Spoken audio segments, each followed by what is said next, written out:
আল্লাহ এর উত্তরে বলেছেন সূরা মুলক অধ্যায় নম্বর 67 আয়াত নম্বর 2। আমরা আগে ভিডিওটা শুনি, এরপর আমরা আলাপ করি। যে আল্লাহ সৃষ্টি করেছেন মৃত্যু ও জীবন পরীক্ষার জন্য। কে তোমাদের মধ্যে কর্মে উত্তম? আল্লাহ সৃষ্টি করেছেন জীবন ও মৃত্যু পরীক্ষার জন্য। কে তোমাদের মধ্যে কর্মে উত্তম? আল্লাহ পবিত্র কোরআনে বলেছেন সূরা আলে ইমরান অধ্যায় নম্বর 3 আয়াত 185। আল্লাহ বলেছেন কুল্লু নাফসিন যায়কাতুল মউত, প্রত্যেক জীব মৃত্যুর স্বাদ গ্রহণ করবে। আর চূড়ান্ত বিচার হবে রোজ কিয়ামতের দিনে। যাকে সেদিন দোজখ থেকে রক্ষা করা হবে আর বেহেশতে দাখিল করা হবে, সেই পৃথিবীর উদ্দেশ্য অর্জনে সফল কাম। কারণ এই পার্থিব জীবন ছলনাময় ভোগ ব্যতীত আর কিছুই নয়। তার মানে এই পৃথিবীতে আমাদের ইহকাল, এটা পরকালের জন্য একটা পরীক্ষা। যদি আল্লাহ সুবহানাহু ওয়া তাআলার আদেশগুলো মেনে চলেন, তাহলে পরকালের জীবনে বেহেশতে যেতে পারবেন। আর আদেশগুলো না মানলে বেহেশতে যেতে পারবেন না, দোজখে যাবেন। তাহলে এই জীবন আমাদের অস্তিত্বের পেছনের উদ্দেশ্য। আল্লাহ বলছেন পরকালের জন্য পরীক্ষা।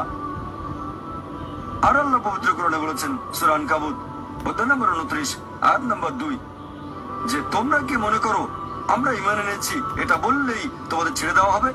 তোমাদের অবশ্যই পরীক্ষা নেব। যদি শুধু মুখে বলেন আল্লাহকে বিশ্বাস করি, আমি একজন মুসলিম, আমি একজন মুমিন, এটা বললেই আল্লাহ ছেড়ে দেবেন? এখানেই পরীক্ষা শেষ? আল্লাহ বলছেন তোমরা জানো না আমি পরীক্ষা করব?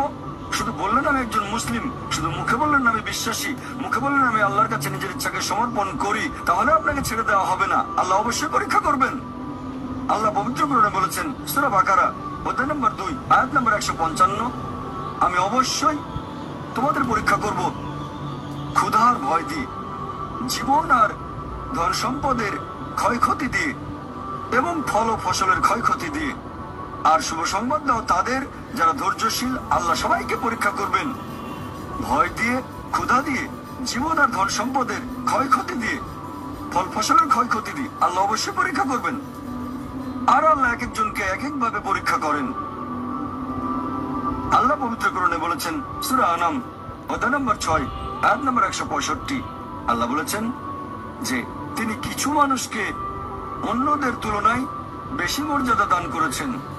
আল্লাহ সুবহানাহু ওয়া তাআলা কিছু মানুষকে অন্য। আসসালামু আলাইকুম। আমরা ডক্টর জাকির নায়েকের ভিডিও শুনলাম। এখানে আমাদের জীবনের উদ্দেশ্য কি সেটাই মূলত বর্ণনা করা হয়েছে। তো এই কোরআন শরীফ সত্য ধর্ম, আল্লাহ কর্তৃক প্রদত্ত ধর্ম, এবং এটা জিবরাইল আলাইহিস সালাম কর্তৃক প্রদত্ত, হযরত মুহাম্মদ সাল্লাল্লাহু আলাইহি ওয়াসাল্লামের অবতীর্ণ। কাজে এই কোরআন শরীফে যেগুলা বাণী বলা হয়েছে সবই সত্য। কাজে যারাই আমরা মানুষ পৃথিবীতে আছি তাদের এটা বোধগম্য হোক, বুঝুক যে কোনটা রিকগনাইজ ধর্ম, সেটাই পালন করা উচিত।